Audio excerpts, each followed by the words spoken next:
Cane Hill, Too Far Gone, 10 tracks for 35 minutes. The second studio album from the US, new metalcore 4-piece, released January 2018 via Rise Records, produced by Drew Falk.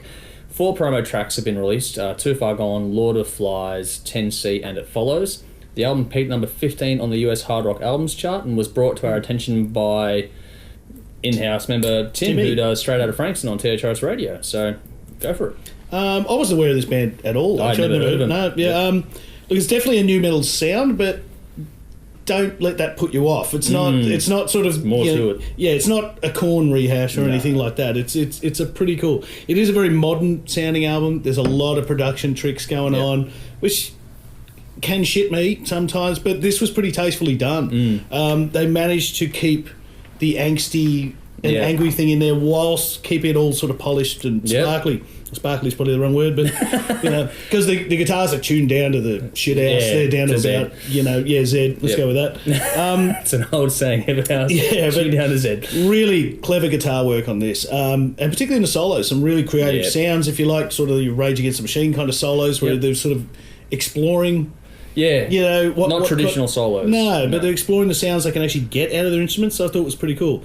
Oddly enough, I think a lot of the highlights in this album came in the slower parts and the breakdowns of songs. Yeah. They got a bit more sort of Tool kind of proggy they kind of... get some of that in it, yeah. And I thought it was really cool. Really strong vocals and covers a lot of bases, a lot of territory for styling. So I thought that was really interesting.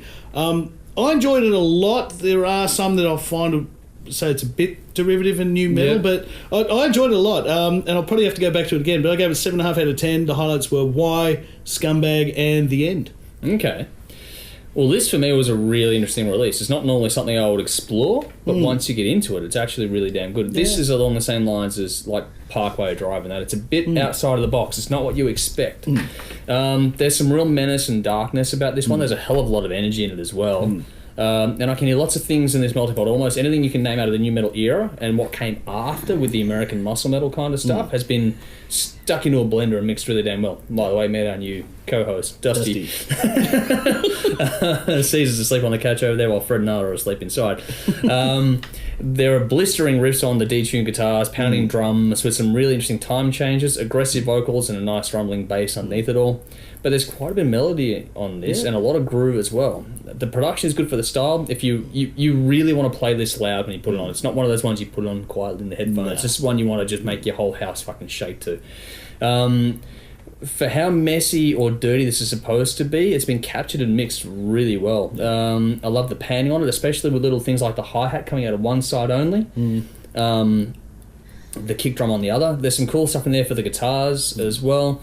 And I love the attention to detail on something that you'd be forgiven for not doing it on. Like, it's not normally done on albums of metalcore bass that high production values are applied, and they've done it, and it adds a lot to this sort of music.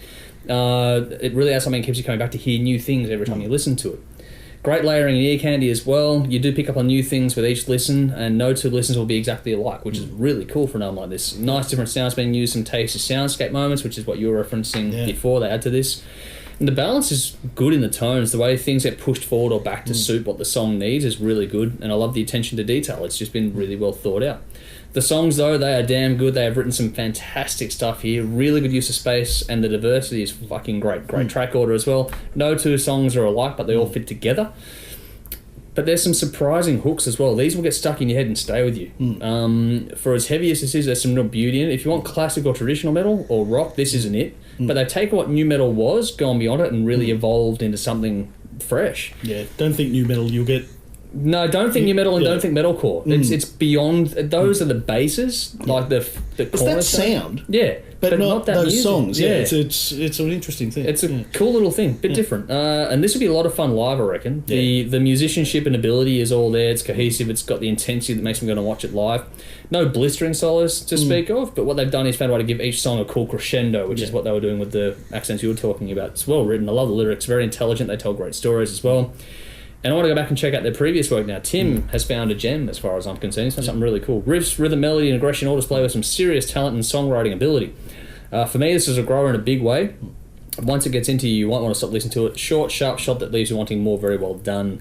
If you like things like, but not exactly like, Five Finger Death Punch, 3 Days Grace, Marilyn Manson, Deftones, Skin Dread, Slipknot, or anything from that era, combined with a little bit of the metalcore side, then check this one out. It's a very interesting little melting pot. I gave this one a 9 out of 10. I really enjoyed it. And I think I picked different standouts to you as well, so we're not on the same page. Rock to a Fly this We're week. to a good start. So I picked It Follows, Lord of Flies, The End, Erased, and Hateful. Not one. Not one. One crossover. We're diversifying this week, folks. Check it out for yourselves and let us know what you think.